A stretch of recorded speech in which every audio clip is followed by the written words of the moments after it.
The grudge match to end all grudge matches. Angels Pirates. Who came out on top? Freeze Pop on fire. After a strong spring shootout, Zach Pop shows what his true colors are. And WT takes on TO in the Sunday sit-down. Wiffleball tonight is on. Welcome to Wiffleball tonight, everyone. Alongside Nick Bobie, I'm Jay Roselle. The 2009 Hesfield Wiffleball campaign is underway, and week one was absolutely ridiculous. Let's get right to the highlights. It was a beautiful day for opening day Wiffleball, and the expectations were high as the Pirates faced the defending champions, the Angels. Lots of festivities were in order, including t-shirts for the champs, on-field music, and everybody's favorite, free food. Then the time came for the first pitch, and we are underway. The first inning went by the norm with both pitchers shutting down the other side, but things heated up quickly for the Angels in the bottom of the second. They managed to get men on base off of huge fielding errors by James Rousseau and the rest of the Pirates. Then, with the bases loaded, up stepped Omar Hussein with no outs, and ding-dong, pitch dead. Way out into left field, Omar hits a grand slam for the first-round tripper of the 2009 Hesfield Wiffleball season. The Angels would go on to add 2 more runs before this inning-ending double play off the bat of Josh Cookfair on a liner into right. Nice play by Zach Longo. Things carried on for Josh Longo right where they left off in the spring shootout. He nailed 15 Ks against the Buccos, only giving up 3 hits through a full 6 innings pitched. Meanwhile, for James, inconsistency loomed as he let a 6-run deficit increase by giving up this dead center 2-run bomb to Captain Josh Longo in the 5th inning. 8-0 Angels. When James couldn't keep control anymore, new Pirate Zach Longo took the mound and shut down the Angels efficiently. He showed he was more than capable of resurrecting his pitching career and possibly breaking into the starting rotation. But other than that, it was hard for the Pirates to get anything going. Here Longo finishes his complete game by striking out big-time hitter Dan Charmello, and that's it, and that's all. Final score, Angels 8, Pirates nothing. The 2 least likely candidates for offense proved big for the Angels as Longo and Hussein brought in the majority of the runs on their homers. On the flip of the coin, all the Pirates had struggles getting anything going as they all had at least 2 Ks at the plate. Afterwards, Hussein was asked about his big day. I was just saying, there's a lot of trash talk after the game, or before the game, and we came out here, we knew they were a better team, that's why we talked so much. And the Pirates were just, didn't know what they were saying, thought they were a better team. We came out here, proved it today that we were championship quality. How'd it feel about hitting the grand slam? Nothing better in the world right there. They said I couldn't hit all day. First at bat, second at bat actually, because I walked the first because the kid couldn't throw me a strike. And I cracked one, let him throw me 2 soft ones. Gave him a little confidence and won it right over the top wire. First 4 runs of the day. Home run leader right now. No runs and only 3 hits against the Angels in the Pirates opener. This is supposed to be one of the top offenses in the league. Are the Pirates going to be okay here?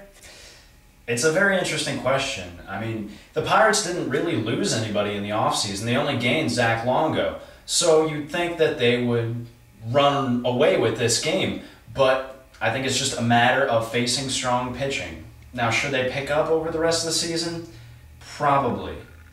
I mean, with those great hitters in the lineup like Charmello, Skibinski had an injury, so that's what knocked him down. If they can just all get it together, all they need is 1 spark, and they can get it going and have a dynamic season. Now, speaking of strong pitching matchups, Game 2 was a pitcher's duel throughout most of it. Late game on Monday, Indians at Athletics. Tom Tierney takes the bump against Alex Kelly, a.k.a. AK-47. Whew. Unexpected pitcher's duel as most of the hits were gained on errors. Tierney and Kelly mowing down each other's lineups. Right here, Ricky Rafferty on the bobble at first, but Tierney will get out of the jam. Now Bove, in the 2nd inning, another botched play at first, but the Indians will get out of the jam also. Here, Tom Tierney at the plate, fights one off, he draws the walk. Bove back to the pitcher, gets Tierney over to third, very close play here at third, but he'll get in there. Now Adam Livingston with the big ribby scores Tierney, 1-0 lead for the A's. And we move on to the 6th. Ricky Rafferty, winning run at the plate, but grounds into the fielder's choice. That'll do it. A's take this one, 1-0 on 5 hits.